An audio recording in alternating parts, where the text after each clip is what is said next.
Alright, Bruce, just need a quick guidance. You know, this thing, this bead, do I keep it like this flush? And these are three I got. Also, how do I join the two frames together? Like this frame, do I put it direct on the floor? 1 second, let me show you.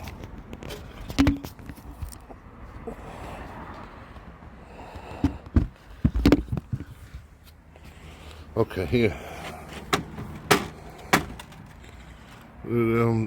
Is there any special trim for this?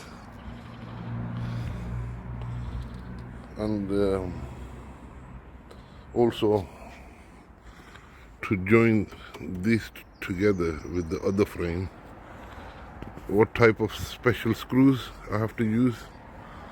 Can you tell me how you guys join them? I know I seen this T-piece like this. You know, this T-piece, do I fit on inside and outside?